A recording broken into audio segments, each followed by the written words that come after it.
total intention of structured success is to take all those business elements, all the authors and mentors over the last 15, 20 years I've had the privilege to work with, and distill it down to a thing that can create a huge impact.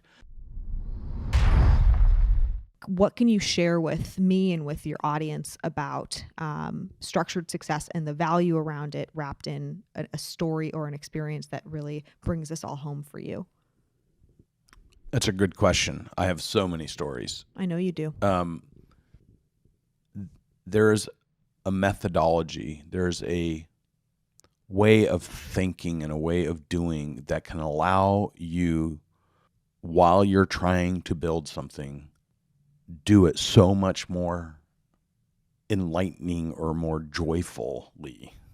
And everyone gets to go on that ride. There's nothing more incredible than growth.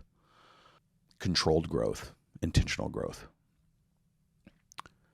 What the total intention of structured success is to take all those business elements, all the authors and mentors over the last 15, 20 years I've had the privilege to work with, and distill it down to a thing that can create a huge impact, because you have a way of thinking and speaking and doing that's in total alignment with your team. Somebody has to own that domain in your business.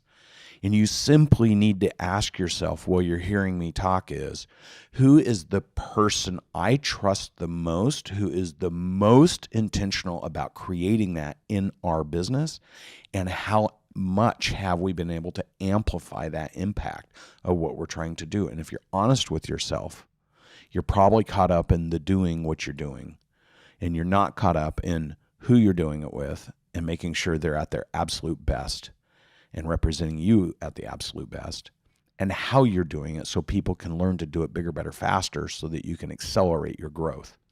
Can you give me an example from your own experience around this?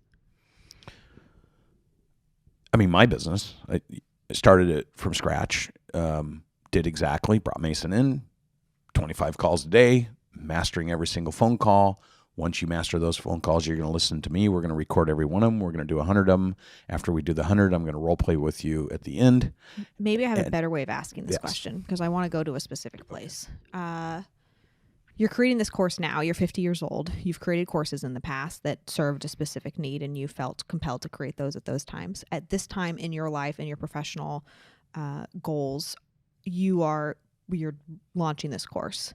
Can you think back to a experience of failure in your career where, if you would have had this knowledge, like explain the failure and apply, if you would have had this knowledge, how you would have made a different decision that would have allowed you to propel forward even faster? Yeah. So, you spend a lot of time talking about your successes. And while I had this unbelievable success, in the exact same moment, I literally pissed away $8 million trying to go into another industry and doing it.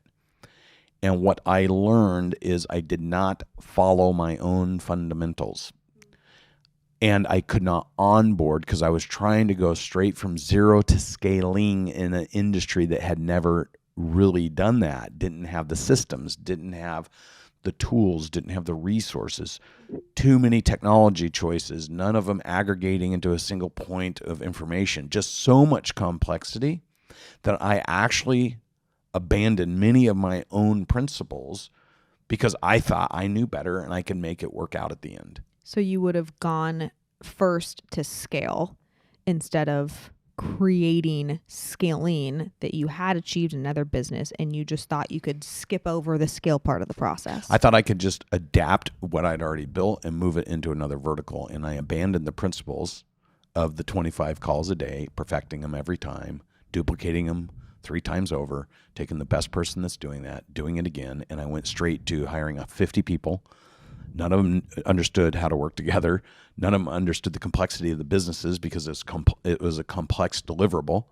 And I did it in a marketplace that the laws kept changing how you can generate revenue and how you can share in the increased value.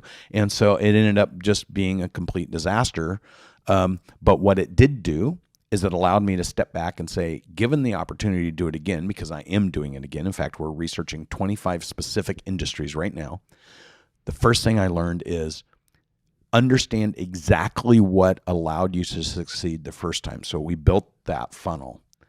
Benchmark every single new opportunity against that to see if it matches to it and where there's deviations. Go to people where there's deviations and understand how to fix those before you pull the trigger in doing it. Then getting enough people who have done it together that can relate to what you're trying to do, and then bridge the delta between knowledge and no knowledge, or knowledge or lack of knowledge. And keep filtering until you find the thing that perfectly matches, and then ease into it by starting and then scale it. And then when you perfected the scale, go to massive growth, which is scaling, multiply and amplify it. Don't just plow through all three of those things with lack of knowledge because you think you're smarter than somebody else in the room. So it was a very humbling